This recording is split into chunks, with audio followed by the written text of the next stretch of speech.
মায়ার নবী বলেন, হানজালার লাশটা কই, তাড়াতাড়ি তালাশ করে গোসল দাও।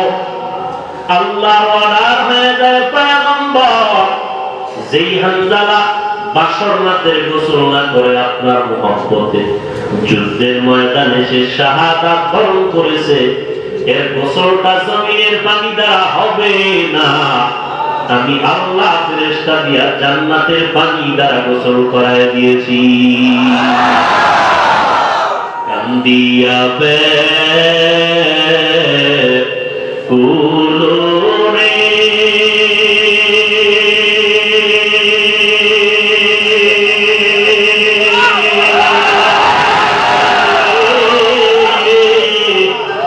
হানজালা শহীদ রে কলিজা সিরিছে রে সেই জঙ্গে বহুদে নবীর সাহাবী ছিলে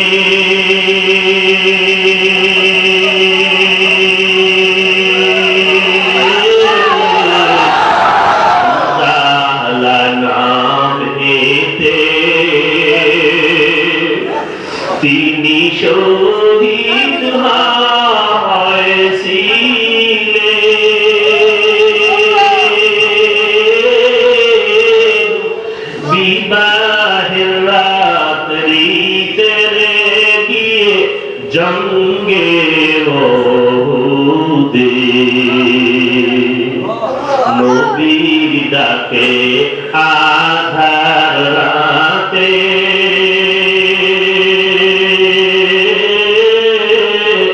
কহেন বিবির তরে বিয়ের রাত্রে চলছিলামে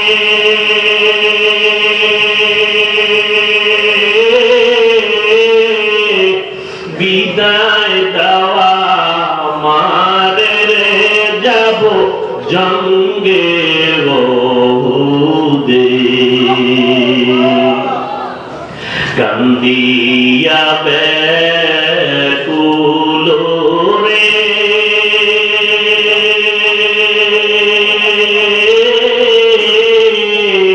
হানজালা শহীদ রে কলিজা ভেঙ্গে সেরে সেই জঙ্গে বহুদে হাত তুলে স্ত্রী বলে আল্লাহর দরবারে বীর রাত্রে নবস্বামী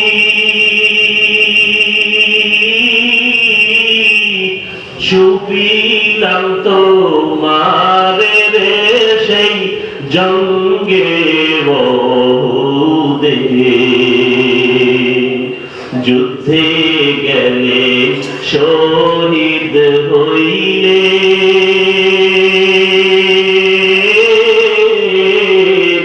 নাপাক হালাতে নবী জেনে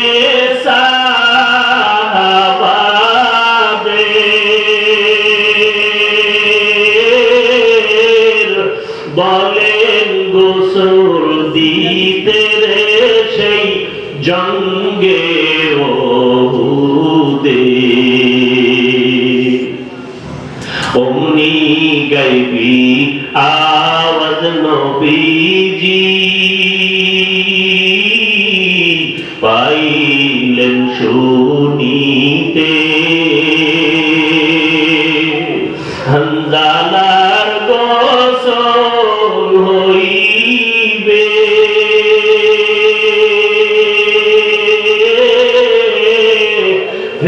ফেরেশতাদের হাতে রে জান্নাতের পানি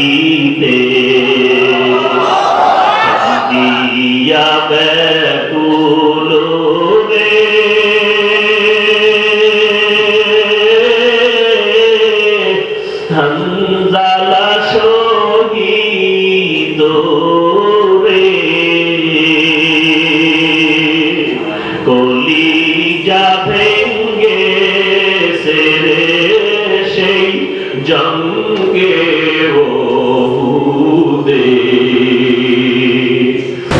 পৃথিবীতে মহামারী করোনা ভাইরাস থেকে মুক্তির লক্ষ্যে জাতীয় ওলামা মাশায়েখ আইম্মা পরিষদ ওলামা ইউনিয়নের উদ্যোগে আয়োজিত আজকের এই দোয়ার আয়োজন, মহতী এই দোয়ার আয়োজনে উপস্থিত মোহতারাম সম্মানিত সভাপতি, প্রধান অতিথি, বিশেষ অতিথিবৃন্দ,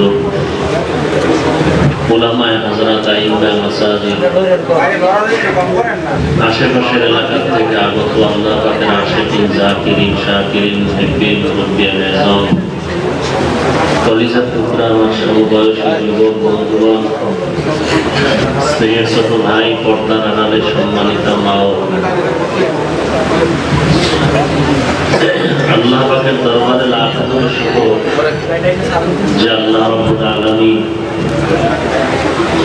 হাজারো হাজারো লাখো মানুষের মধ্য থেকে বাছাই করে আমাদেরকে সারা দুনিয়ার কল্যাণের জন্য, মানুষের কল্যাণের জন্য, দেশের জন্য আজকের এই দোয়ার মজলিসে উপস্থিত হওয়ার তৌফিক দান করেছেন। আলহামদুলিল্লাহ।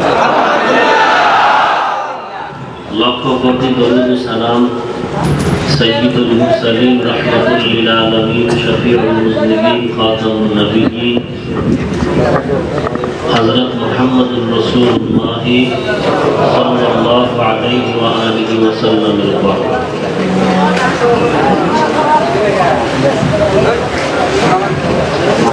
সারা দুনিয়ার মধ্যে এক আতঙ্ক বিরাজ করতেছে। মানুষ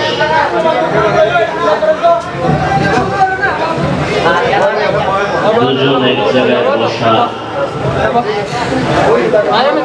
দেখা হলে সালাম, হাতের সাথে হাত মিলায় মুসাফাহা করা, মুআনাকা যেটাকে কোলাকুলি করা বলা হয়। বর্তমান পরিস্থিতিতে আমরা এর থেকে অনেকটা সচেতন, কারণ এটি একটি ভাইরাস জনিত রোগ যেটাকে মহামারী বলা হয়। এর থেকে মুক্তির জন্য আমরা যথেষ্ট পরিমাণ সামাজিক দূরত্ব বজায় রেখে চলতেছিলাম।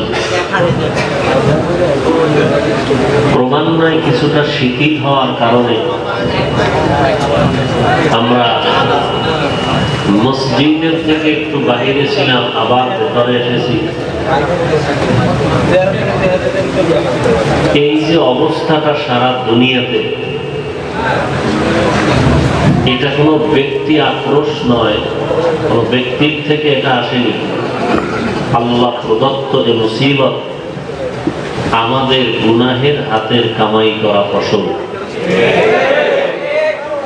এর থেকে বাঁচার জন্য এক নম্বর আমাদের কাজ হলো আল্লাহর কাছে চোখের পানি ছেড়ে কান্না করা, তওবা করা, গুনাহমুক্ত জীবন পরিচালনা করা। দ্বিতীয়ত, সারা দুনিয়ার রাষ্ট্রপ্রধান যারা যথেষ্ট পরিমাণ সাধ্যমতো এই মহামারী মোকাবেলা, এই করোনা থেকে মানুষকে মুক্ত রাখার জন্য দুনিয়ার লাইনে যতটুকু চেষ্টা করা দরকার, প্রত্যেক দেশের সরকার প্রধান চেষ্টা করতেছেন। আমার দেশ বাংলাদেশেও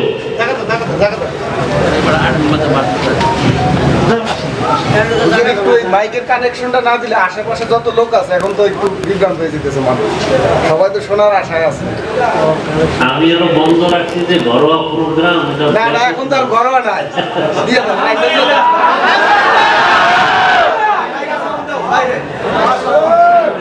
ইনশাআল্লাহ কালেকশন দেন, কালেকশন দেন। আচ্ছা আচ্ছা, কথা না বলে আমাকে একটু কথা বলার সুযোগ দেন। বসেন। আল্লাহ, তো আমি যে কথাটা বলতেছি, আমরা নিজেরা যদি একটু সচেতন হইয়া চলি, তাহলে দেশের জন্য, সরকারের জন্য, প্রশাসন দিন রাত দীর্ঘদিন ধরে যেই চেষ্টা করতেছেন, রাত নাই দিন নাই, শুধু আমাদের কল্যাণের জন্য, দেশের কল্যাণের জন্য, সেক্ষেত্রে আমাদেরও সচেতনতা খুবই জরুরি। আমরা যদি একটু সচেতন হয়ে চলি, তাহলে আশা করি আমাদের কল্যাণের পথ আরো উন্মুক্ত হয়ে যাবে ইনশাআল্লাহ। সেক্ষেত্রে আমাদের কি করণীয়? আমি একটু আগেও বলেছি, 1 নাম্বার করণীয়, আমরা গুনাহ থেকে তওবা করে আল্লাহর কাছে ক্ষমা চাওয়া। দ্বিতীয়, সরকার বাহাদুর প্রশাসন যে পরিমাণ চেষ্টা করতেছেন এই মহামারী থেকে আমাদেরকে মুক্ত রাখার জন্য, তার কিছু নিয়ম পদ্ধতি আমাদেরকে ফলো করার জন্য বারবার অনুরোধ করা হয়েছে। একটু দূরত্ব বজায় রাখা, আমরা একত্রিত হলে হাতে হাত লাগায় যে মুসাফাহা করি, এর থেকে একটু বিরত থাকা, কোলাকুলি করি, এর থেকে বিরত থাকা। আমরা যদি নিজেরা সচেতন না হই, তাহলে এই বিপদ আমাদের ধারে আরো চেপে বসবে। আজকে এখানে একটা দোয়ার অনুষ্ঠান, উল্লেখযোগ্য কোনো মাহফিলের আয়োজন নয়, সেই ক্ষেত্রেই আমি এখানে আসার জন্য রাজি হয়েছি। যে প্রশাসন, থানা ওসি মহোদয়, পুলিশ প্রশাসন, আমাদের যারা আছেন, আমাদের কল্যাণেই কাজ করতেছেন, তারা যদি সহযোগিতা করেন, আমরাও যদি সচেতন হয়ে দোয়ার আয়োজন করি, তাহলে সেখানে যাওয়া যায়। কিন্তু এমন কিছু না করি যেটা আমার বিবেকের কাছে আমি প্রশ্নবিদ্ধ হয়ে যাব। কিন্তু এখানে আসার পরে অবস্থা তো ভিন্ন, আবেগে আমরা সব একাকার হয়ে গেছি। এটা তো আমাদের উচিত ছিল না। তো আমরা আবেগে অনেক ভালো কাজ করতে গিয়ে বড় বড় ভালো কাজের থেকে আমরা মাহরুম হয়ে যাই। এই অবস্থা আল্লাহ না করুন।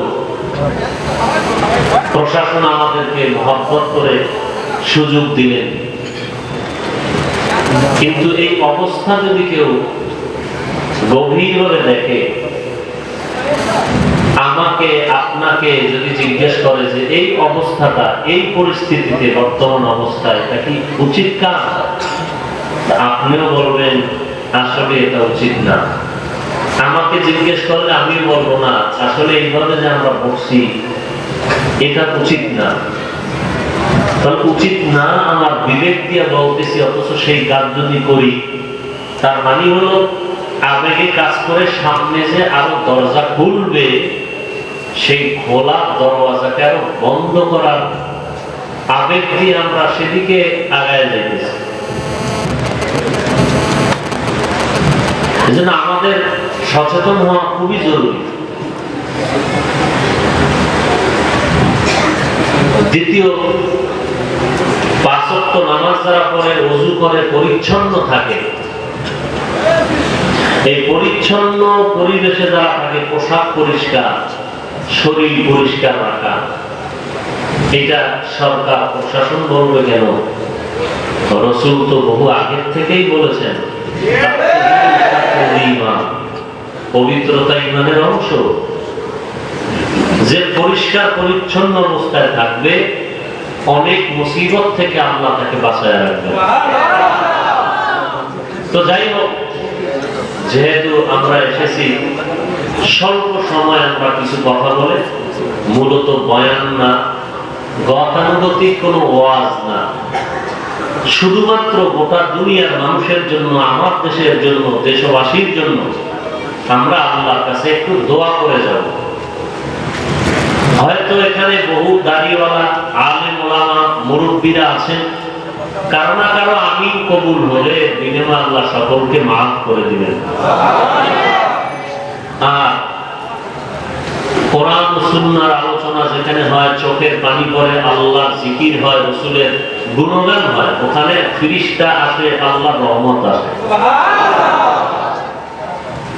তো আমরা সামনের দিনগুলো সচেতন হয়ে চলার চেষ্টা করি, সতর্কতার সাথে চলার চেষ্টা করি। আল্লাহ আমাদের আপনাদের সবাইকে তৌফিক দান করে।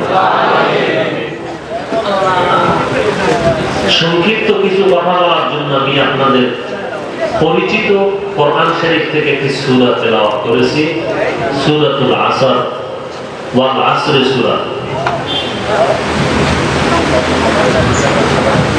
এই সূরাটা সবাই পারে, সকলেরই জানা মুখস্থ করা একটি সূরা।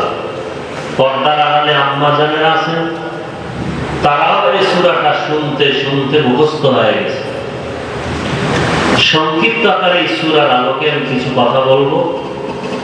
আল্লাহ আমাকেও তৌফিক দান করেন, আপনাদেরকেও তৌফিক দান করেন। বিশেষ করে আজকের এই দোয়ার অনুষ্ঠানে প্রশাসনের পক্ষ থেকে, এলাকার জনপ্রতিনিধির পক্ষ থেকে, এলাকাবাসীর পক্ষ থেকে যারা যতটুকু দিল খুলে সহযোগিতার হাত বাড়িয়েছেন, আল্লাহ পাক রব্বুল আলামিন এই নেক আমলের সহযোগিতার বরকতে আল্লাহ পাক তাদের হায়াতে বরকত বাড়ায় দেন, ইজ্জত সম্মান আল্লাহ আরো বাড়ায় দেন।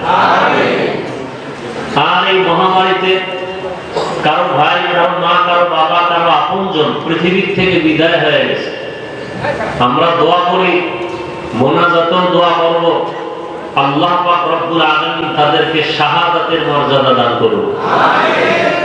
এখনো যারা অসুস্থ অবস্থায় আছেন, বিভিন্ন হসপিটালে ঘরে বেডে শুয়ে আছেন, আমরাও কম বেশি ঘরের মধ্যে অসুস্থ, জ্বর, ঠান্ডা, মাথা ব্যথা, আল্লাহ পাক রব্বুল আলামিন রাসূলের উম্মত হওয়ার বরকতে সবাইকে পরিপূর্ণ সুস্থতার জিন্দেগি দান করুন।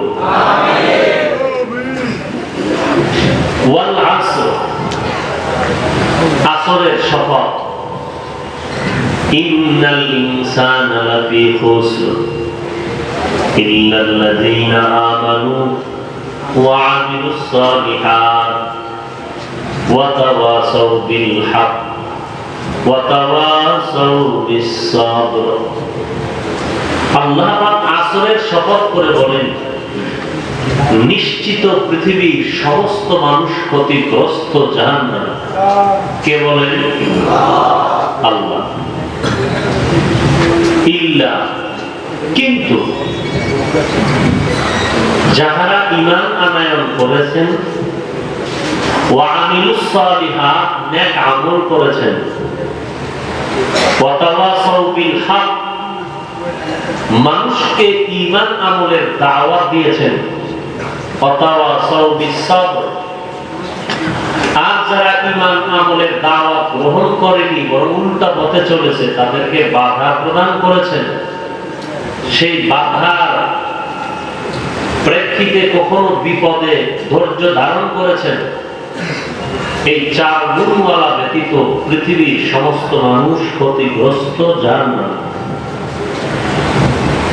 আল্লাহ পাক এই কথাটাকে শপথ করে বললেন। আল্লাহর সব কথা পরিপূর্ণ সত্য, সন্দেহ তো নাইই, সন্দেহের কোনো অবকাশ নেই। তার শপথ করলেন কেন? শপথ করার কারণ, অন্যান্য কথাগুলো গুরুত্বপূর্ণ, তুলনামূলক এই কথাটা আরো আকর্ষণীয়, গুরুত্বপূর্ণ। এই সূরা আসরকে সারা দুনিয়ার মানুষের জন্য একটি তাবিজ, যেটাকে রক্ষা কবচ বলে। মানুষ বিপদ থেকে হেফাজতের জন্য তাবিজ ব্যবহার করে। গোটা দুনিয়ার মানুষের দুনিয়া আখিরাতের বিপদ থেকে মুক্তির তাবিজ হলো সূরাতুল আসর। কেমন? চার মাযহাবের চার ইমামের একজন ইমাম শাফিঈ রাহমাতুল্লাহি আলাইহি তিনি বলেন, কোরআনে হাকিমের মধ্যে 114 সূরা, এর মধ্যে কোন সূরা আল্লাহ যদি অবতীর্ণ নাও করতেন, শুধু ওয়াল আসরের সূরাটাই নাযিল করতেন, আর দুনিয়ার সমস্ত মানুষ যদি ওয়াল আসরের সূরার উপরে আমল করে চলতো, বিনা হিসাবে জান্নাত পেয়ে যেত। কি পরিমাণ এই ছোট্ট সূরার পাওয়ার! যে সূরাটা এখানে এমন কেউ নাই পারেন না, কোরআন শরীফ পড়তে না জানলেও শুনতে শুনতে এই সূরাটা মুখস্থ হয়ে গেছে। এই মানুষের জীবনে বিপদ মুক্তির এই তাবিজ আল্লাহ পাক এই সূরার মধ্যে দিলেন। আর আল্লাহ শপথ করে বললেন, আসরের শপথ, পৃথিবীর সমস্ত মানুষ, একটা মানুষও বাদ নাই, সব মানুষ ক্ষতিগ্রস্ত, জাহান্নামী।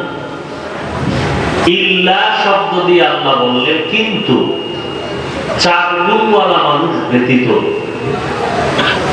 4 গুণওয়ালা মানুষ, এরা ক্ষতিগ্রস্তর মধ্যে পড়বে না। 1 নাম্বার গুণ, তাদের ঈমান হতে থাকতে হবে পরিপূর্ণ ঈমান। দ্বিতীয়ত, ঈমানের পরে নেক আমল করবে। 3 নাম্বার গুণ, ঈমান নেক আমল আনার পরে অন্যদেরকেও ঈমান ও আমলের দাওয়াত দিবে। 4 নাম্বার, ঈমান আমল করার পরে, দাওয়াত দেওয়ার পরে যারা মানবে না, উল্টা চলবে, তাদেরকে বাধা দিবে। এই 4 গুণ যাদের মধ্যে আছে, এরা ক্ষতিগ্রস্ত না। কথাটা অন্যান্য কথার মতোই সত্য, তবে এই কথাটা আরো বেশি সত্য। এজন্য আল্লাহ গুরুত্ব বুঝাইতে গিয়ে কসম করেছেন। কিসের উপরে আল্লাহ কসম করেছেন? শব্দটা হলো আসর, ওয়াল আসর, আসরের উপরে শপথ করেছেন। যে জিনিসের উপরে আল্লাহ পাক শপথ করেছেন, ওই জিনিসটাও বড় দামি। দামি দামি জিনিসের উপরে আল্লাহ শপথ করেন, ওই দামি জিনিসটা গুরুত্ব বোঝানোর জন্য, এবং শপথের পরে যে কথা বলবেন, এই কথাগুলো খুব জরুরি, এদিকে মানুষের মন আকৃষ্ট করার জন্য। তাহলে 1 নম্বরে আল্লাহ শপথ করলেন আসরের উপরে, তাহলে আসরটা খুব গুরুত্বপূর্ণ। দ্বিতীয়, আসরের শপথের পরে যত কথা আছে, ওই কথাগুলো খুবই জরুরি, গুরুত্বপূর্ণ কথা। ধৈর্যের বাঁধ যেন ছিঁড়ে না যায়, ওদিকে নজর রেখেই আমি কথা গুছায় নেওয়ার চেষ্টা করব। ওয়ামা তাওফীকি ইল্লা বিল্লাহ। আজ আমার মাথায় টুপি, দাড়ি, লম্বা জামা, মানুষকে দাওয়াতের দিকে ডাকতেছি। আপনারাও মনে মনে ভাবতেছেন আমি একটা ভালো মানুষ, কিন্তু আল্লাহ পাকের আদালতে আমি বড় অপরাধী। আপনি দেখেন, আমি গতকালকে মাগরিবের নামাজের পরে মাদ্রাসায় ছাত্রদেরকে কিছু বয়ান করলাম। ইকরা বিসমি রাব্বিকাল্লাযী খালাক, এই সূরার উপরে ছাত্রদেরকে বললাম,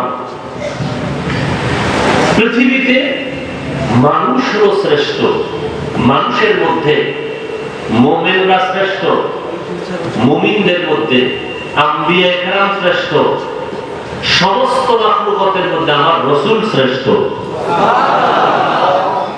আর এই পৃথিবীতে যত সম্পদ আছে, এই সম্পদের মধ্যে একমাত্র ইলমে দ্বীন, কোরআন সুন্নাহর ইলম শ্রেষ্ঠ। যত জ্ঞান আছে, যত ইলম আছে, এর মধ্যে একমাত্র কোরআনের ইলম শ্রেষ্ঠ। এত দামি একটা জিনিস দান করলেন আল্লাহ। কাকে দান করলেন? কাকে দান করলেন? নবীজিকে। কাকে? নবীজিকে। কোথায় দান করলেন? হেরা গুহায়। কোথায়? হেরা গুহায়। কেমনে?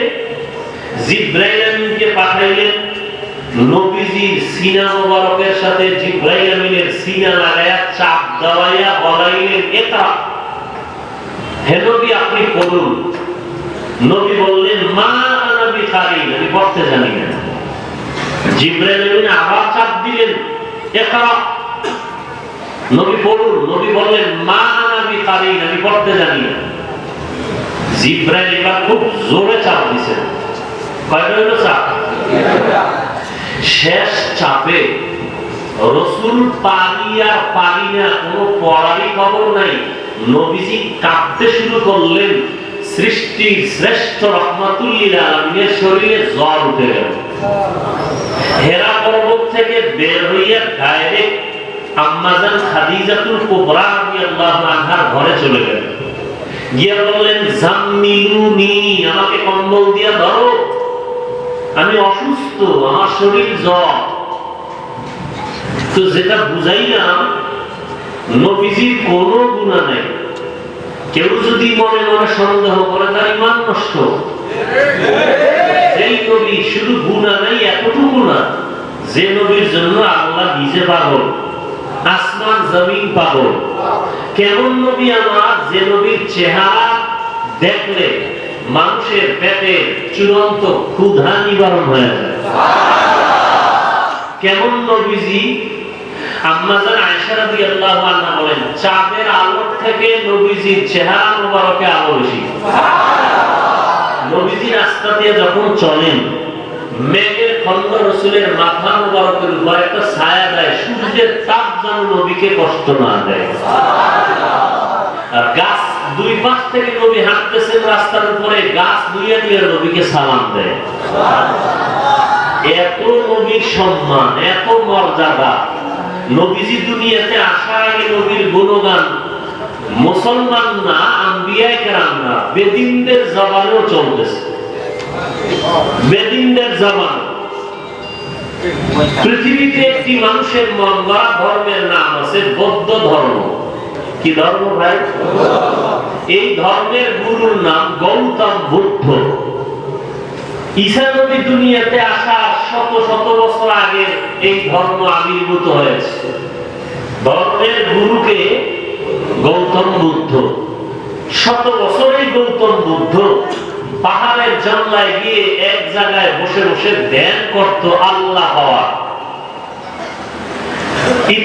গৌতম বুদ্ধ দীর্ঘদিন পাহাড়ের পাদদেশের মাটি ভেতরে গাছের গোড়ায় বসে থাকতে থাকতে মাটির তৈরি উই পোকা তার শরীরের মাজা নিচের অংশ খেয়ে ফেলেছিল।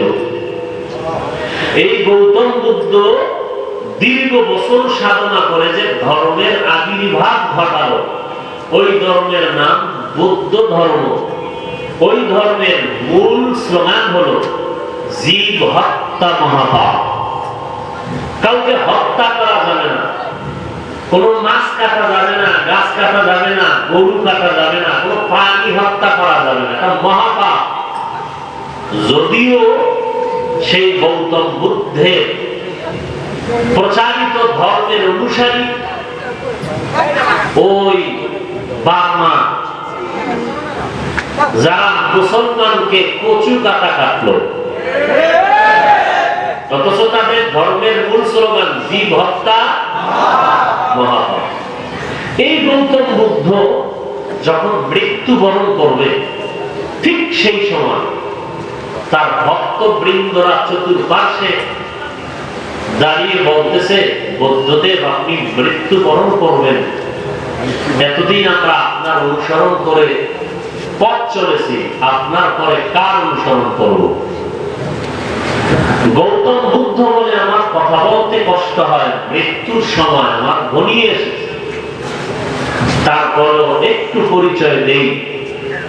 আমার বিদায়ের পরে এই জমিনের মধ্যে শান্তির এক বুদ্ধের আবির্ভাব হবে, তার দ্বারা শান্তি প্রতিষ্ঠিত হবে।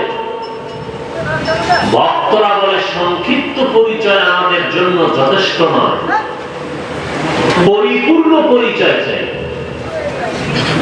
গৌতম বুদ্ধ বলে আমার কথা বলতে কষ্ট হয়, তারপরেও পরিপূর্ণ পরিচয়টা আমি দিয়ে যাচ্ছি।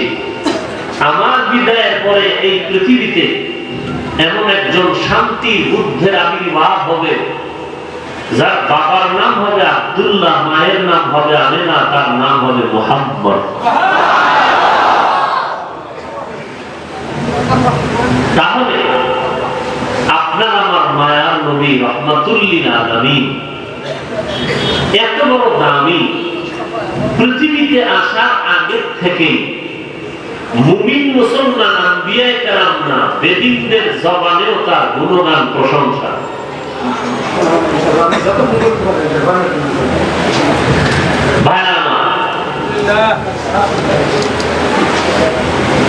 তো আমি যে কথাটা বুঝাইলাম, রাহমাতুল লিল আলামিন দুনিয়াতে আসার আগে থেকেই তার গুণগান, আসার পরেও গুণগান, নবীজির বিদায়ের পরেও আজ পর্যন্ত ১৫০০ বছরের সীমানা অতিক্রম করতে চলছে।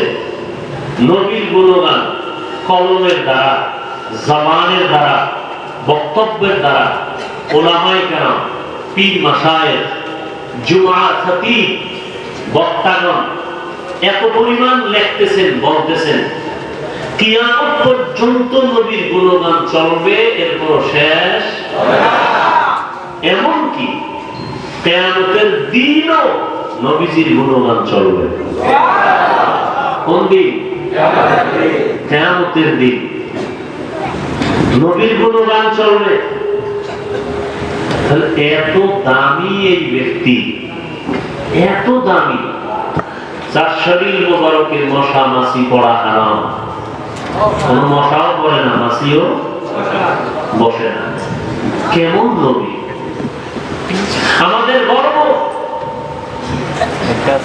অন্যান্য নবীর উম্মতরা গুনাহ করলে আকৃতি পরিবর্তন হয়ে যেত, আমাদের আকৃতি পরিবর্তন না হওয়ার কারণ আমরা রাহমাতুল লিল আলামিনের উম্মত। এত নবীর দাম, মশা মাছি পড়া হারাম। আম্মা জান আয়েশা রাদিয়াল্লাহু আনহা বলে, পয়গম্বরের ঘাম আমি বোতলে করে রাখতাম, আর বড় বড় বড় বড় অনুষ্ঠানের মধ্যে রাহমাতুল লিল আলামিনের ঘাম আমরা মেশক হিসাবে ব্যবহার করতাম। আপনার আমার ঘাম থেকে মেশকের ঘ্রাণ আসে? আতরের ঘ্রাণ আসে না। নিজের ঘাম নিজের নাকের কাছে নিয়ে দেখেন কি দুর্গন্ধ। যে নবীর ঘাম থেকে মেশকের ঘ্রাণ আসে ভাই, আম্মা জান আয়েশা রাদিয়াল্লাহু আনহা বলে, যেই নবীর ঘাম থেকে মেশকের ঘ্রাণ মদিনার থেকে একটু দূরে আগাইলে উহুদের পাহাড়, যে উহুদের পাহাড়ের পাশে উহুদের যুদ্ধ সংগঠিত হয়েছিল, মায়ার নবীর উপরে বেঈমানের আক্রমণ, নবীজি মাটি নিচু জায়গায় পড়ে গেলে নবীজির দান্দার মোবারক শহীদ হয়ে গেল। এমন মুসিবত, নবীজি শরীর মোবারকে মশা মাছি পড়া, যেই শরীরে হারাম, ওই শরীরের মধ্যে লোহা যখন ঢুকে গেল, নবীজির শরীর মোবারক থেকে রক্ত পড়ে শরীরটা লাল হয়ে গেল। পয়গম্বরকে সাহাবায়ে কেরাম ধরে ধরে হাঁটাইয়া কোন রকম কষ্ট করে কাঁধের মধ্যে নিয়া উহুদের লম্বা পাহাড়ের পাদদেশে একটা ছোট্ট পাথর, গর্তের মধ্যে পাথরের উপরে পয়গম্বরের বসায় দিলে মায়ার নবী পাথরের মধ্যে একটু বসলেন, হঠাৎ চোখ খুলে তাকাইলেন, তাকায় দেখতেছেন উহুদের ময়দানে শত শত লাশ পড়ে আছে। মায়ার নবীর চোখে পানি, রক্ত, শরীর লাল। মায়ার নবীর কান্না, চোখের পানি, রক্ত এক হয়ে গেল। মায়ার নবী বলে, সাহাবায়ে কেরাম, বেঈমান কাফেরেরা ঘোষণা করছে মুহাম্মদ জমিনের মধ্যে জিন্দা নাই। সাহাবায়ে কেরামদের ঘোষণা দেয় মুহাম্মদ এখনো মরে না। মায়ার নবী এখনো দুনিয়ার থেকে বিদায় হয় না। সাহাবায়ে কেরামদের সান্ত্বনার বাণী শুনায় দাও। আর ওই ময়দানের মধ্যে যাদের লাশ পড়ে আছে তাড়াতাড়ি এদেরকে জানাজা পড়ায় বিনা গোসলে কবর দিয়ে দাও। এমন এক কান্নার আওয়াজ হঠাৎ ময়দানের থেকে একজন মহিলা ডাক দিয়ে বলল, ও পয়গম্বর, সব সাহাবায়ে কেরামদের লাশ জানাজা পড়ায় বিনা গোসলে দাফন দিবেন। হানজালা নামের একজন সাহাবী এই ময়দানে আছে, তার বিনা গোসলে কবর দিবেন না। কারণ সে বাসর রাত আমার সাথে বাসর ঘর করার পর গোসলখানায় গিয়া যখন গোসল করবে কানের মধ্যে আওয়াজ আসছে, নবী নাই, জমিনে নবী নাই। আপনার মহব্বতে আওয়াজ নিয়ে আমার স্বামী হানজালা গোসল না করে তরবারি নিয়ে চলে আসছে যুদ্ধের ময়দানে। আপনি তারে গোসল করানোর ব্যবস্থা করে দেন। মায়ার নবী বলেন, হানজালার লাশটা কই, তাড়াতাড়ি তালাশ করে গোসল দাও। আল্লাহ ওয়ালার হয়ে যায় পয়গম্বর। যেই হানজালা বাসর রাতের গোসল না করে আপনার মহব্বতে যুদ্ধের ময়দানে সে শাহাদাত বরণ করেছে, এর গোসলটা জমিনের পানি দ্বারা হবে না। আমি আল্লাহ ফেরেশতা দিয়া জান্নাতের পানি দ্বারা গোসল করায় দিয়েছি। কান্দিয়া বে কুলোরে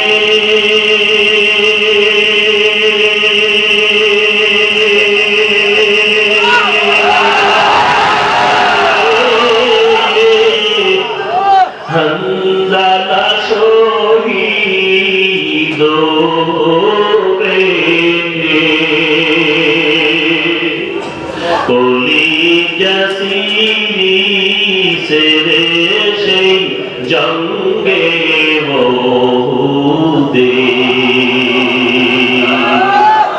নবীর সাহাবী ছিলে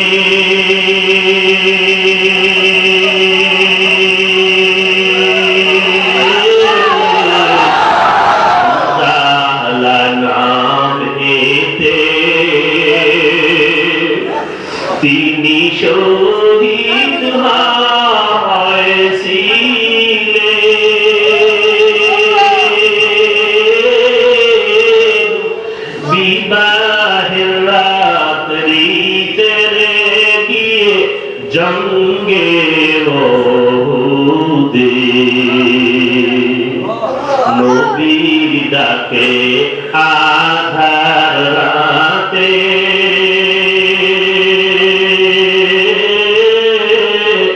করেন বিবির তরে।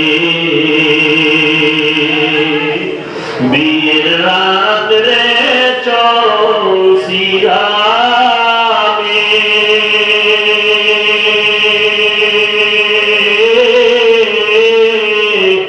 বিদায় দেওয়া মারে যাব জঙ্গে বহুদে। কান্দিয়া ব্যাকুল রে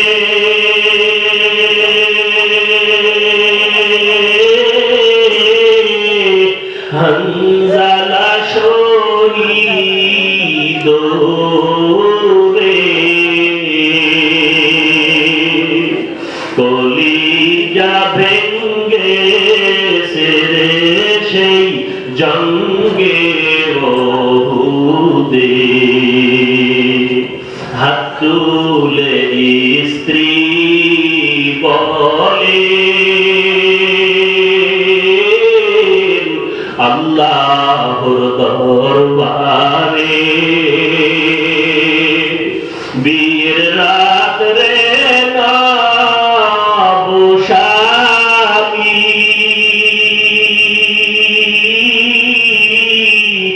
ছুপিলাম তোমারে রে সেই জঙ্গে বহুদে।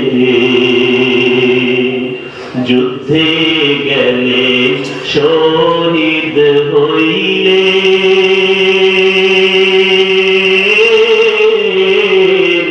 না পাক হালাতে নবী যে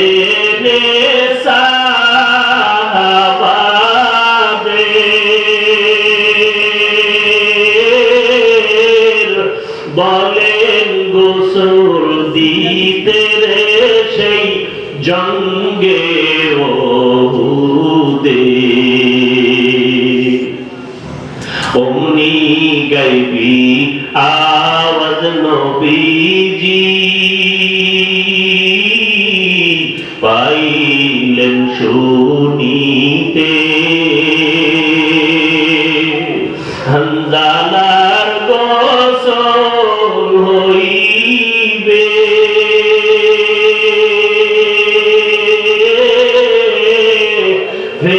ফেরেশতাদের হাতে রে জান্নাতের পানিতে দিয়া বেকুল রে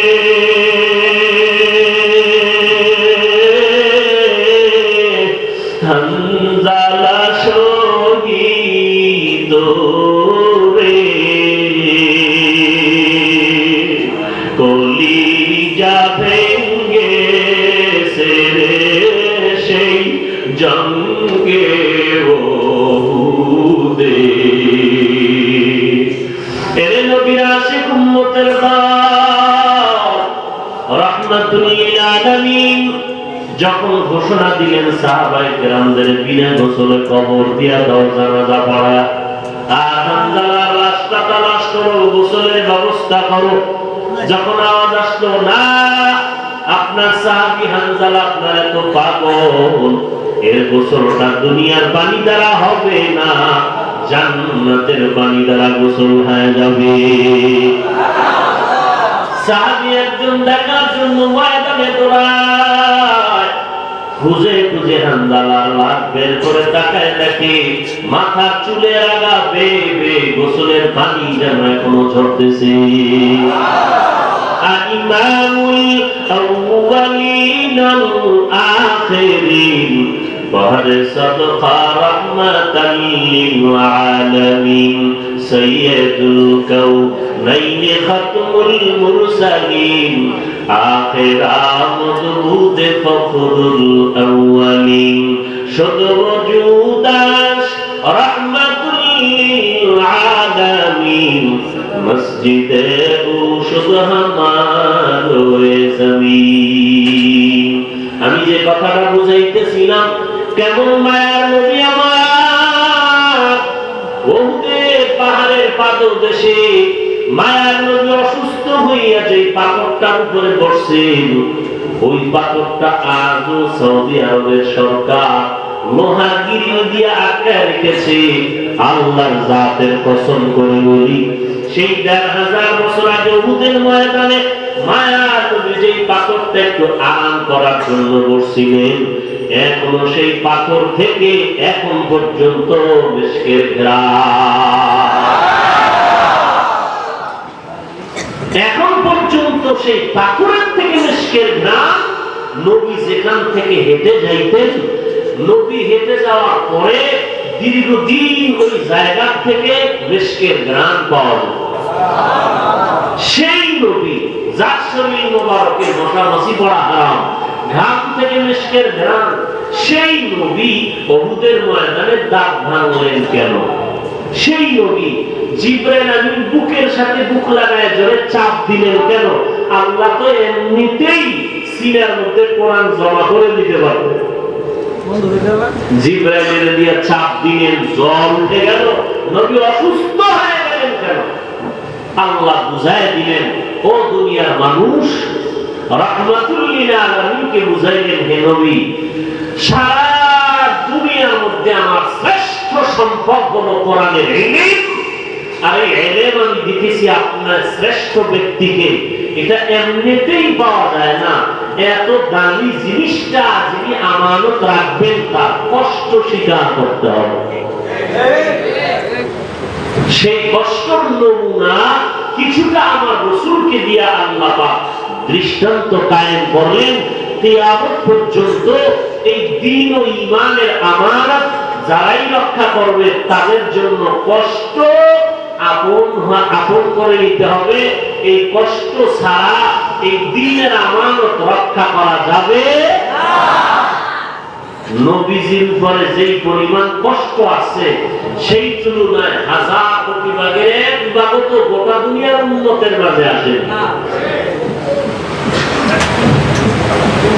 এরপরও আমরা যদি আল্লাহ রাসূলকে চিনতে না পারি, সেই দ্বীনের হেফাজত করতে না পারি, আর এই দ্বীন এই আল্লাহর দেওয়া আমানত আল্লাহ তাকেই দান করবেন যার পাত্রটা পরিচ্ছন্ন পবিত্র। অপবিত্র পাত্রে আল্লাহ কোরআনের আমানত দিবেন না। অপবিত্র কেমনে হয়? নবী বলেন গুনার কারণে হয়। অতএব গুনাহ থেকে তুমি নিজেকে বাঁচাও।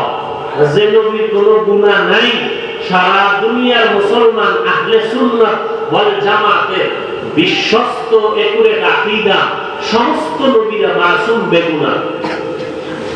আমার নবীর ব্যাপারে তো আল্লাহ কোরআনী আয়াত নাযিল করেছেন, ইন্না ফাতাহনা লাকা ফাতহান মুবিনা লিয়াগফিরা লাকাল্লাহু মা তাকাদ্দামা মিন যামবিকা ওয়া মা তাআখার ওয়া ইউতিম্মা নি'মাতাহু আলাইকা ওয়া ইয়াহদিয়াকা সিরাতাম মুস্তাকিমা। নবীজির সামনের গুনাহ মাফ, পেছনের গুনাহ মাফ। নবী মনে মনে কল্পনা করবেন কি না জানি হয়ে গেল, আল্লাহ বলেন তাও মাফ। যে নবীর কোনো গুনাহ নাই সেই নবী আম্মা জান আয়েশা রাদিয়াল্লাহু আনহা বলেন, রাতের বেলা একই বিছানায় ঘুমায় পড়লাম, রাতের গভীরে তাকায় দেখি নবী আমার বিছানায় নাই। মনে মনে ভাবলাম অন্য কোন স্ত্রীর বিছানায় গেলেন নাকি। খুঁজিয়া দেখলাম নবী কোন বিবির ঘরে নাই। মায়ার নবী মসজিদে নববীতে কান্নায় বিভোর। আম্মা জান আয়েশা রাদিয়াল্লাহু আনহা বলেন, নবী আপনার তো কোনো গুনাহ নাই, আপনি এত কষ্ট করেন, ইবাদত করেন, নামাজ পড়েন, পা মোবারক ফুলায় ফেলতেছেন কেন? নবী জবাব দিলেন, আফালা আকুনা আবদান শাকুরা। ও আয়েশা, আমি কি আল্লাহর কৃতজ্ঞ বান্দাদের অন্তর্ভুক্ত হব না? যে আল্লাহ আমাকে এত নিয়ামত দান করলেন, যে আল্লাহ আমাকে সব দিলেন, যে আল্লাহ আমাকে অনেক কিছু দান করেছেন, সেই আল্লাহকে আমি কি অল্প হলেও কিছু দিব না? আমি নবীর জন্য আসমান জমিন গ্রহ নক্ষত্র সব, যেই নবীর আমি আল্লাহ মহব্বতের আমি নবী, আমার জন্য আমার আল্লাহ তো পাগল। আল্লাহ তার নিজের আপন বাড়িতে আমাকে দাওয়াত দিয়ে নিয়েছেন।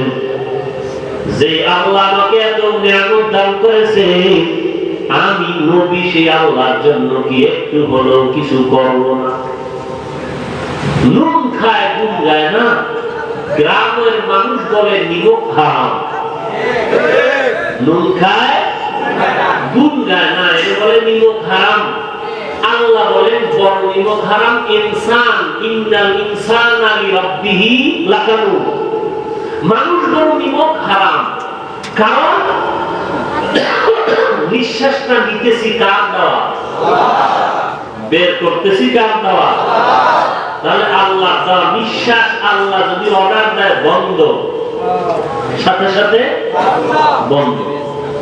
ডাক্তার পাইপ লাগায় নিঃশ্বাস আমার ব্যবস্থা করতেছে, মিনিটে মিনিটে নিঃশ্বাসের বিল উঠতেছে। আল্লাহ দেওয়া নিঃশ্বাস যতটুকু নিলাম আর ছাড়লাম, কোন বিল দেওয়া লাগলো? বিল দিলাম না, কিন্তু আল্লাহর জন্য কি একটু শুকর আদায় করবো না? শুকর কি? আল্লাহ নিয়ামতের শুকর কি? শুধু জবানে আলহামদুলিল্লাহ বলবো, নামাজ পড়বো না? হ্যাঁ, আল্লাহ বলেন ও দুনিয়ার মানুষ, তোমরা সব জাহান্নামী, 4 গুণওয়ালা মানুষ ব্যতীত 4 গুণওয়ালা মানুষ জান্নাতি। এই কথাটা আল্লাহ বলছেন শপথ করে, আসরের শপথ। আসর শব্দের অর্থ হলো সময়। আল্লাহ সময়ের শপথ করেছেন কেন? সময়টা বড় দামি। সময়টাকে যারা কাজে লাগায় দুনিয়াতেও তারা দামি, এই সময়টাকে যারা দামি মনে করে, মূল্যায়ন করে, তারা আখিরাতের লাইনেও দামি। দেখেন এই জমিনের মধ্যে যারা বিল্ডিং ওয়ালা, কোটিপতি, গাড়ি গাড়ির মালিক, আপনি মালিক কেমনে কয়? বাবার টাকায় আমি মালিক। তিনি কেমনে মালিক? বলে তার বাবার টাকায় সে মালিক। খুঁজতে খুঁজতে গিয়া দেখবেন এমন একজন ব্যক্তি এই ধনী হওয়ার পেছনে ছিল, যার কিছুই ছিল না, মাথার ঘাম পায়ে ফেলে কষ্ট করে করে তিলকে তাল বানিয়েছে। আপনি ঘুমাইতেছেন বাবার বাড়িতে, সকালবেলা আপনি ঘুম থেকে উঠেন সূর্য উদিত হওয়ার পরে, নাস্তা ডাইনিং টেবিলে রেডি, কিন্তু এই সম্পদ আপনার নাকের ডাগায় জমা করে দিতে গিয়ে আপনার পূর্বপুরুষদের ঘুম ছিল না। ফজরের আজানের আগে উঠে মাঠে গিয়ে হাল চাষ করেছে, মানুষের বাড়ি কাজ করেছে। এত পরিমাণ কষ্ট সময়কে মূল্যায়ন করার কারণে, তারা সময়টাকে কাজে লাগানোর কারণে আজ তারা সুন্দর জীবন আপনাদেরকে উপহার দিয়ে গেল। প্রত্যেকটা লাইনে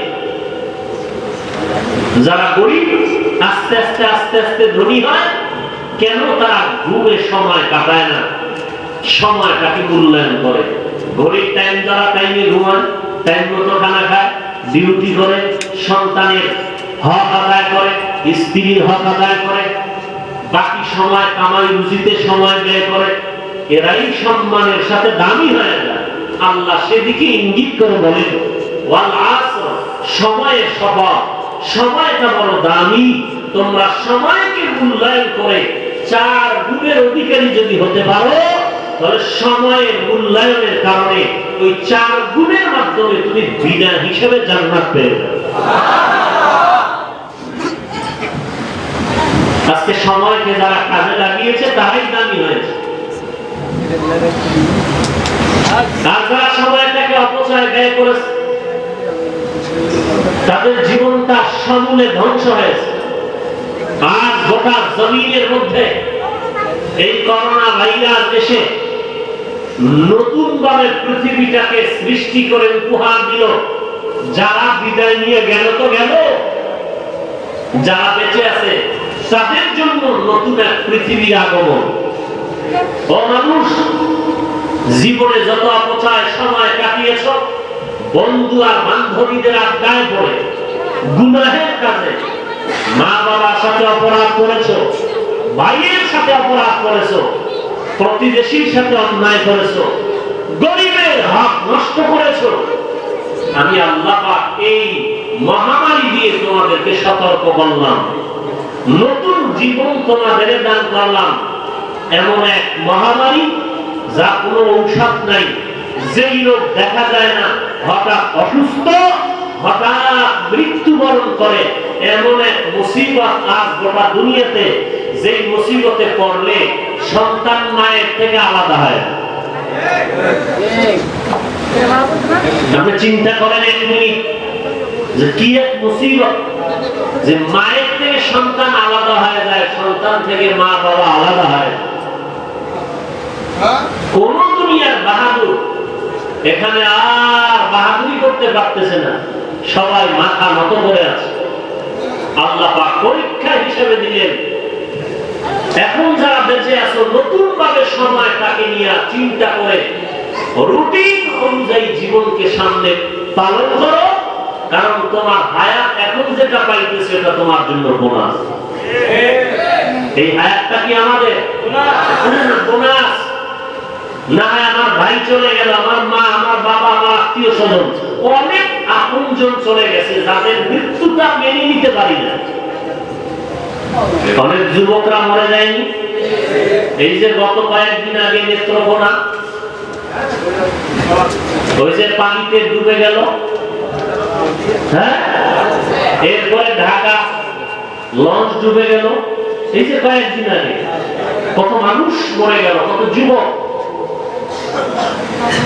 তাহলে আল্লাহ আমাদেরকে যে হায়াতে বাঁচায় রাখছে, এটা আমরা নতুন করে জমিনে আসছি, নতুন বোনাস হায়াত পেয়েছি।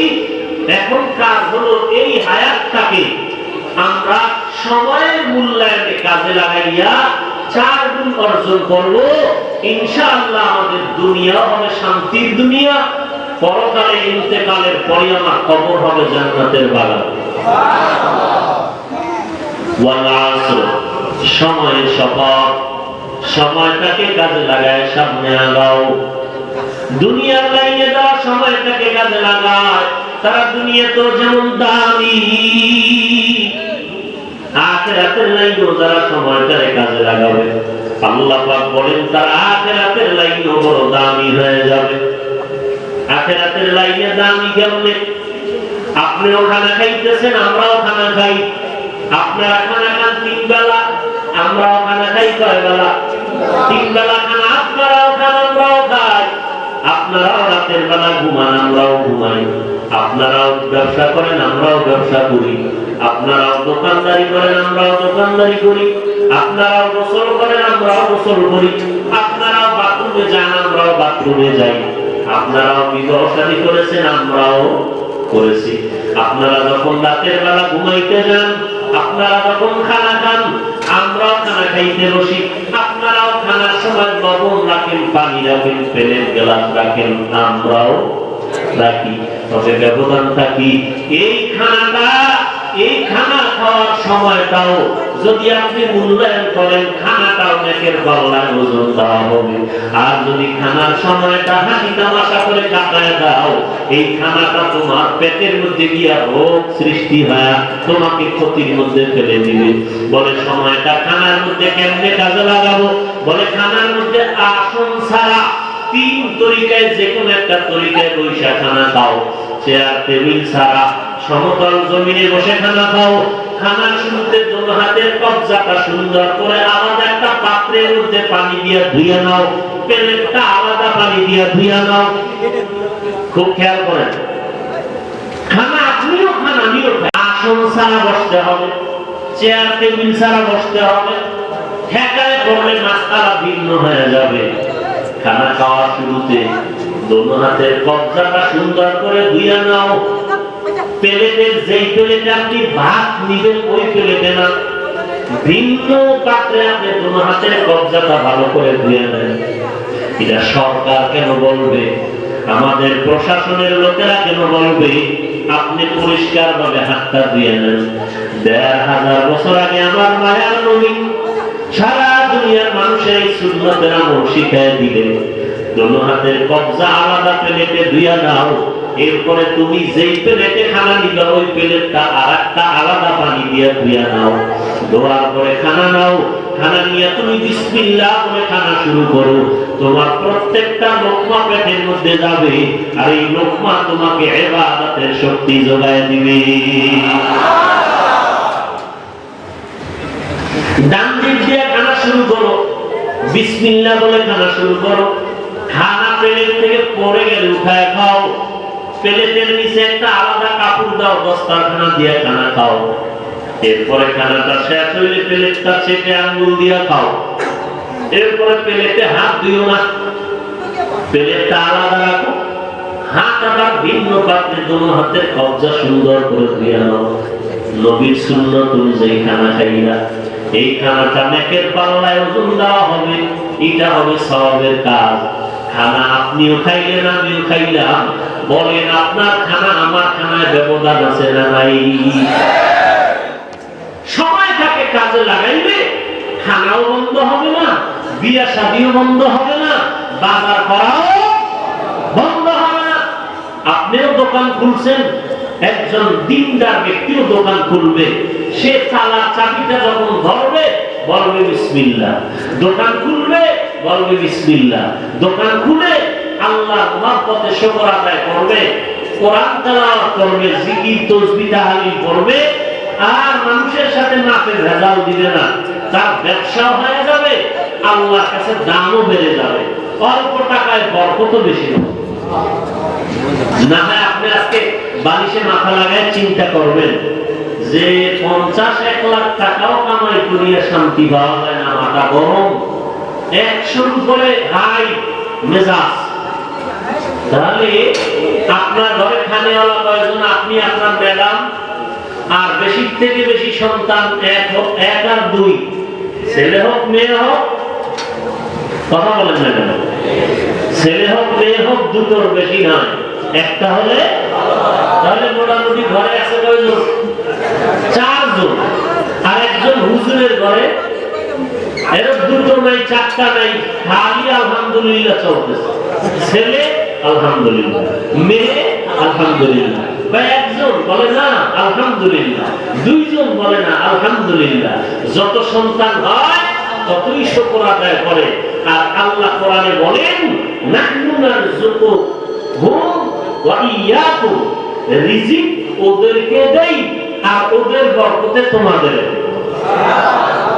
যখন একা একা চলতেন তখন খানায় কষ্ট, টাকা কামাই করতেন কষ্ট। যখন বিয়ে করছেন তখন কিন্তু কেমন যেন কষ্ট মনে হইলেও কষ্ট থাকে না, চলে যেতেছে। যখন সন্তান হয়েছে না, তখন মনে করছিলেন কি খাবে, কিন্তু সন্তান হওয়ার পরে আল্লাহর কসম ওই সংসারের বরকত বাড়া শুরু হয়ে গেছে। বরকত বাড়ছে না? সন্তান যত বাড়ে বরকত তত বাড়তেছে।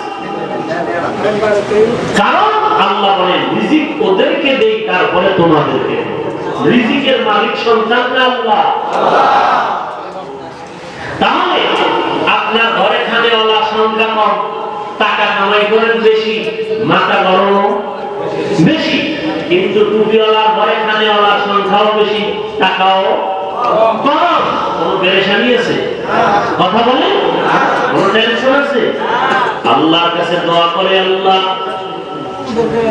তুমি কামাই রুজিতে বরকত বাড়ায় দাও, হায়াতে বরকত বাড়ায় দাও।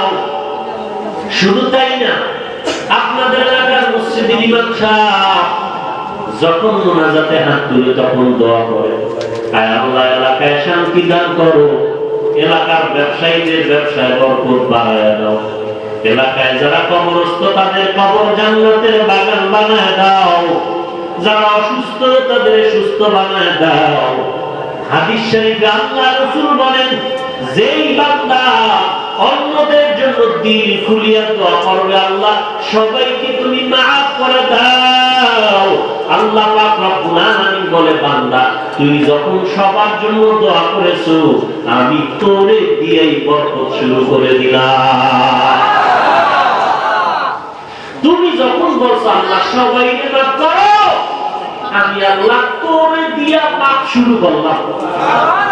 তুই যখন দোয়া করছো আল্লাহ সবার রিজিকে বরকত বাড়াও, আমি আল্লাহ তোরে দিয়া রিজিকের বরকত বাড়ানো শুরু করলাম।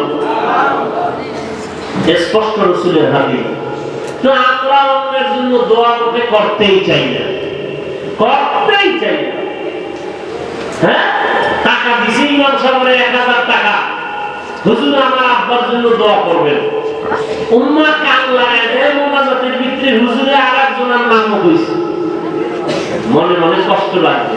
হুজুর টাকা দিলাম আমি, দোয়ায় আরেকজন ঢুকলো কেন? আছে না নাই? আরেকজনের জন্য দোয়া হবে কেন? আমার বাবার জন্য হবে, আমার আব্বার ভাগে দোয়া মনে হয় কিছু কম পড়ে গেল।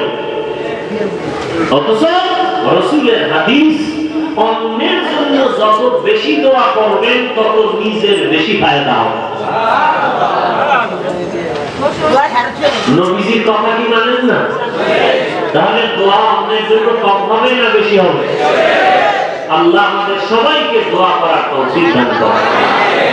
একজন ব্যক্তি ছিল বুজুর্গ, ওই বান্দা প্রতিদিন ঘর থেকে যখন সকালবেলা বের হইতেন, বের হওয়ার মাত্র একটা দোয়া করতেন।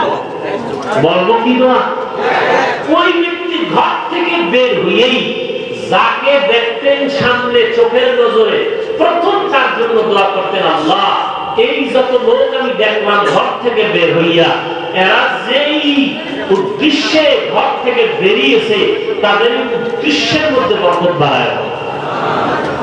আল্লাহ বান্দা প্রতিদিন এই দোয়াটা করত, ঘর থেকে বের হইয়া যাকে দেখতো তার জন্য প্রথম দোয়া করত। আল্লাহ পাক রব্বুল আলামিন ফেরেশতা পাঠাইয়া ওই বান্দা কামাই রুজিতে যত মানুষের জন্য দোয়া করছে ওই মানুষের সমপরিমাণ বরকত আল্লাহ ওই ব্যক্তিকে একা দান করছে। সময়ের দাম কত! আপনিও ঘুমাইতেছেন, আমরাও ঘুমাইতেছি, ব্যবধানটা কি? আপনি ঘুমাইতেছেন, আপনিও ঘুমের আগে কিন্তু ফ্রেশ হইছেন, ফ্রেশ হইছেন নি? ও ভাই ফ্রেশ হন না আপনারা? আমরাও ফ্রেশ হই, তো ব্যবধানটা কি? আমরা বাথরুমে যাই, আপনিও বাথরুমে যান। আমি বাথরুমে যাওয়ার আগে বাম পাও দিলাম আগে, নবীর সুন্নাত। আপনিও বাথরুমে ঢুকছেন কিন্তু চিন্তা করেন না কোন পাও দিয়ে ঢুকছেন। আমি বাম পাওটা দিয়া দোয়া করছি, কি দোয়া? আল্লাহুম্মা ইন্নী আউযু বিকা মিনাল খুবুসি ওয়াল খাবাইস। দোয়াটা পারেননি? পারলে কেউ পড়েননি? আপনি কোন পাও দিয়া বাথরুমে ঢুকছেন খবর নাই, ঢুকে বাথরুমে মনে হয় মসজিদে ঢুকতেছে, মানে মসজিদে ডান পাও দিয়ে ঢুকে, কোন পাও দিয়া? কিন্তু বাথরুমে কি ডান পাও দিয়ে ঢুকে? তাহলে মসজিদের আমল বাথরুমে কেন? এরপরে আমি চ্যালেঞ্জ দিচ্ছি এলাকার শিক্ষিত মুসলমান কলিজা টুকরা আমার যুবক, এই দোয়া করে যদি কেউ বাথরুমে ঢুকো, কসম খাইলাম না, বাক চ্যালেঞ্জ দিলাম, আল্লাহ পাক কুদরতিভাবে ফেরেশতা দিয়া বাথরুমের মুসিবত থেকে বাঁচায় রাখবেন। এবার আপনারা বলতে পারেন বাথরুমের মুসিবত কি? আপনারা বলেন বাথরুমে কোনো মুসিবত আছে না? বাথরুমে দুই একটা অ্যাক্সিডেন্ট হওয়া মানে মরণ, এরকম হয় কিনা? বাথরুম টাইলস করা, পা পিছলে পড়ে গেছে, মাথায় আঘাত লেগেছে, জাগাত মরে গেছে, এই দুর্ঘটনা হয় কি হয় না? বহুবার। আমি চ্যালেঞ্জ দিলাম, কসম করলাম না, যদি ইনশাআল্লাহ রাসূলের সুন্নাত তরিকা অনুযায়ী আমিও যদি আমল করি, বাথরুমে ঢুকি বাম পা দিয়া দোয়া পড়ি, ইনশাআল্লাহ ফেরেশতা দিয়া হলেও আল্লাহ হেফাজত করবেন বাথরুমের মুসিবত থেকে। এই দোয়াটা বাচ্চাদেরকেও শিখাবেন, সহজ। আল্লাহুম্মা ইন্নী আউযু বিকা মিনাল খুবুসি ওয়াল খাবাইস। শিখাবেন তো ইনশাআল্লাহ? বাচ্চারাও পড়ে যেতে পারে, কারণ বাথরুম তো শয়তান ঢুকে না, ঢুকে না? তাহলে যে কথাটা বুঝাইলাম, সময়কে মূল্যায়ন করেন, কাজে লাগান। কেমনে? বাথরুমে আপনিও যান, আমিও যাই, বাথরুমটাও যেন আমার নেক হয়, বাথরুমের সময়টাও যেন আমার নেকের দ্বারা কাটে। তো কেমনে? সুন্নাত অনুযায়ী বাথরুমে বাম পা দিয়া ঢুকবেন, দোয়া পড়বেন, আল্লাহুম্মা ইন্নী আউযু বিকা মিনাল খুবুসি ওয়াল খাবাইস। আবার যখন বের হব কোন পা দিয়া? ডান পা। এরপরে দোয়া করব, গুফরানাকা আলহামদুলিল্লাহিল্লাযী আযহাবা আন্নিল আযা ওয়া আফানি। ও আল্লাহ, তোমার শুকর আদায় করি, তোমার দয়ায় আমি পরিত্রাণ পেয়ে বাথরুম থেকে বের হইলাম। বাথরুমে যত সময় কাটাইলাম, নবীর সুন্নাত অনুযায়ী বাথরুম করার কারণে আমার সময়টা অনেকের পাল্লায় ওজন দেওয়া হলো। নবীর তরিকা মতে সুন্নাত অনুযায়ী খানা খাইলে অনেকের পাল্লায় ওজন দেওয়া হবে। নবীজির তরিকা মতে ওযু করিয়া বিছানায় রাতের বেলা ফ্রেশ হইতে গেলারে ভাই, আমিও ফ্রেশ হইতে গিয়া নিয়ত করেছি ওযু, তুমিও হাত ধুইছো, কোন পর্যন্ত চেহারাটাও ধুইলা, পাও ধুইলা, ওযু করার বাকি তো রইল না, কিন্তু নিয়তটা করো নাই। আমি নিয়ত করছি ওযু, তুমি নিয়ত করছো ফ্রেশ। দোয়াটাই সব একই, তোমার হাত ধুইলা, চেহারা ধুইলা, পাও ধুইলা, আমি আমার হাত ধুইলাম, আমার চেহারাটাও ধুইলাম, আমার পা দুটোটাও ধুইলাম। ব্যবধান কি? তুমি ফ্রেশের নিয়ত করেছো, আর আমি নবীর তরিকায় সুন্নত অনুযায়ী ওযুর নিয়ত করেছি, যে কারণে আমার ওযু হয়ে গেল, তোমার ওযু হলো না। এই ওযু অবস্থায় যদি বান্দা ঘুমাও, আর এই ডান কাতে ঘুমাইয়া রাতের বেলা ঘুমের বিছানায় গিয়া যদি নবীর শানে দরুদ ও সালাম করে ঘুমাও, আল্লাহর নামে জিকির করিয়া ঘুমাও, এই ঘুমের মধ্যে আল্লাহ না করুন যদি আজরাইল আলাইহিস সালাম এসে যায়, তোমার এই ঘুমটার মধ্যে মরণ হবে শাহাদাতের মরণ।